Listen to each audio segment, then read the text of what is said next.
जय हिंद जय भारत। दोस्तों, आप देख रहे हैं लाइव भारत। मैं हूं आपका दोस्त सफर शुक्ला। आज हम ऐसे व्यक्ति की बात करेंगे, ऐसे पत्रकार की बात करेंगे जिनकी हेडलाइन से सरकार हिल जाती थी। ऐसे पत्रकार की बात करेंगे जो सीधे 1984 के आम दिनों में जो आतंक के खिलाफ खबरें लिखता था, वो हेडलाइंस पूरी देश दुनिया पढ़ते थे। हम ऐसे पत्रकार की बात करेंगे जिनके लिए सीएम का दरवाजा वेलकम के लिए खुल जाता था। हम ऐसे पत्रकार की बात करेंगे जिनकी लिखी हुई इंडियन एक्सप्रेस से लेकर अमर उजाला तक जो हेडलाइंस थी वो सरकारें बिना पढ़े उनके सुबह उनकी मॉर्निंग नहीं होती थी। लेकिन आज उस पत्रकार के क्या हालात है और कैसे अमृतसर गुरु रामदास की बसाई नगरी में अपना वो जीवन यापन बसर कर रहा है, हम उसकी कहानी उसी के जुबानी बताएंगे। और क्या है दर्द, एक पत्रकार का दर्द क्या होता है, इससे ज्यादा कौन जान सकता है। क्योंकि हम बात करते हैं संजीव गौड़ की, और संजीव गौड़ ऐसे पत्रकार रहे हैं जो आतंक के जमाने में उन्होंने जो आतंक को देखा वो लिखा, और कलम को आतंक के खिलाफ उन्होंने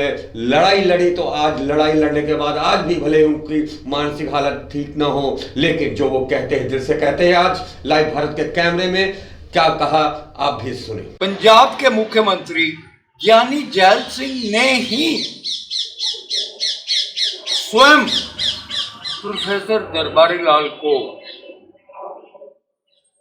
अमृतसर की कठिन विधानसभा सीट के लिए कांग्रेस का उम्मीदवार बना दिया। उस चुनाव से पहले गोलबाग में एक छोटी जनसभा में, छोटी का मतलब ये नहीं कि लोग कम थे, भाषण कम हुए, सिर्फ ज्ञानी जैल सिंह जी का भाषण हुआ जिसमें उन्होंने कहा कि कांग्रेस पार्टी प्रोफेसर दरबारी लाल को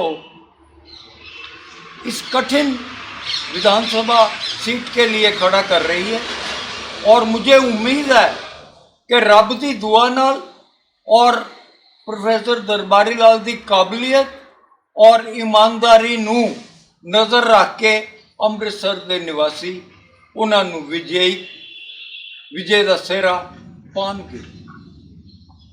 फुल स्टॉप, नया पैरा। उस चुनाव में प्रोफेसर दरबारी लाल विजयी हुए।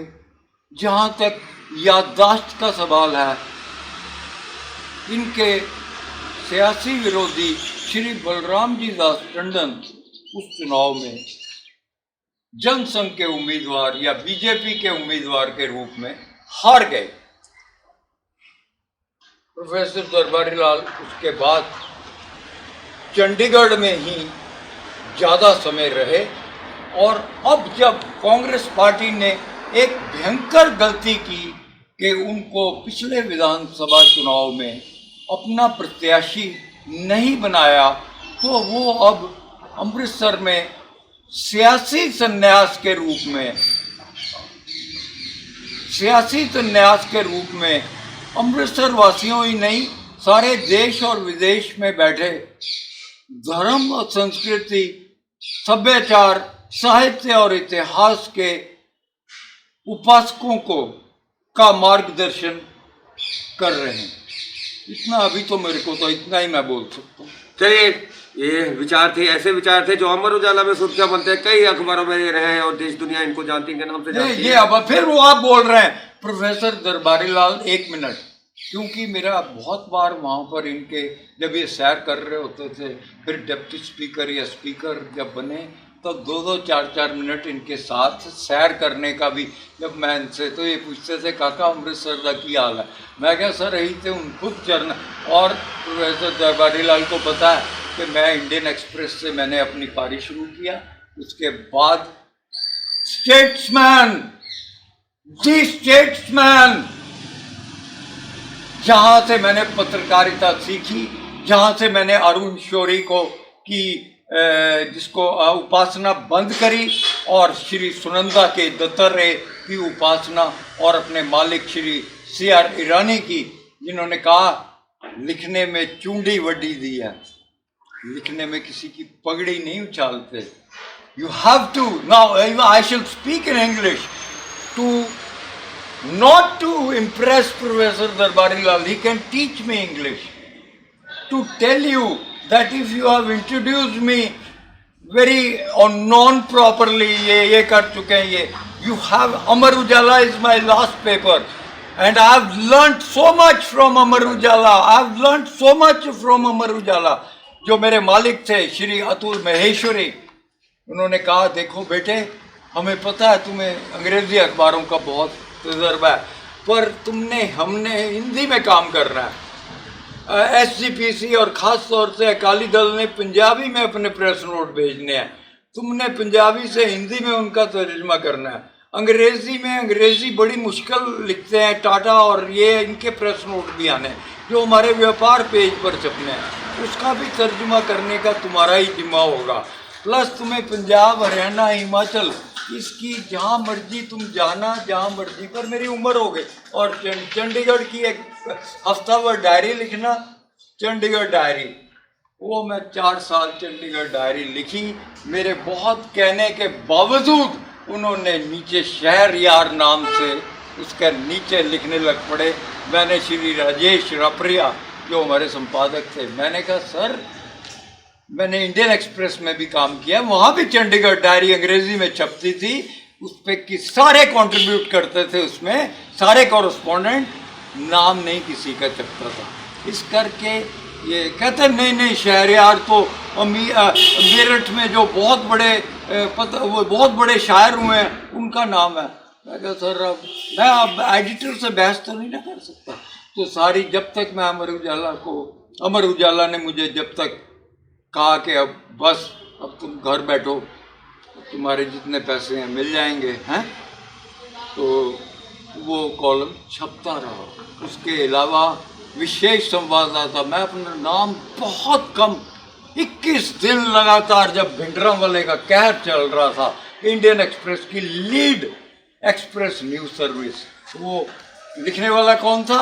ये जो आपके सामने बैठा है, या मिस्टर जगन्नाथ शर्मा जो प्रोफेसर दरबारी लाल के, जिनका बेटा प्रोफेसर दरबारी लाल का colleague mister Suresh Sharma, English का प्रोफेसर मिस्टर जगन्नाथ शर्मा, वो इंडियन एक्सप्रेस में मेरे कुलीग थे.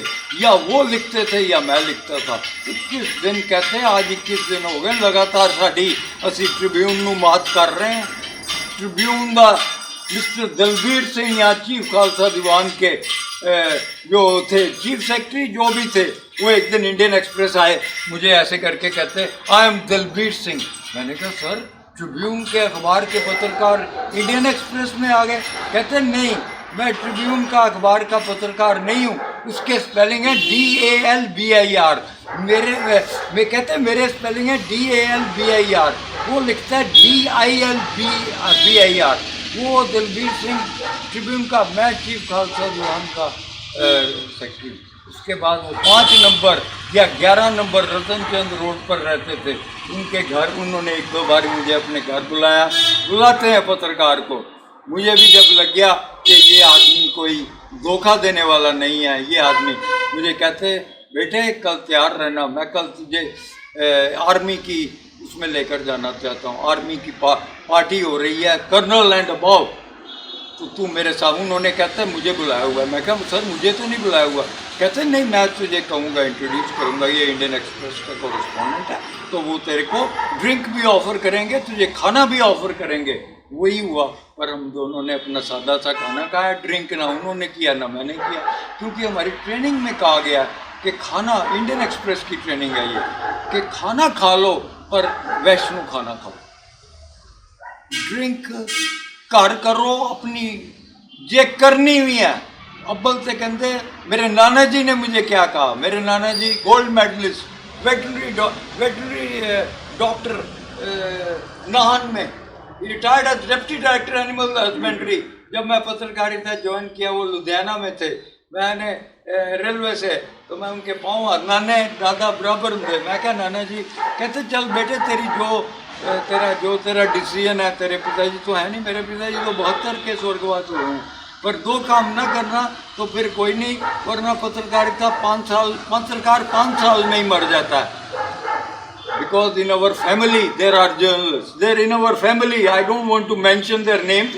They are big names in journalism.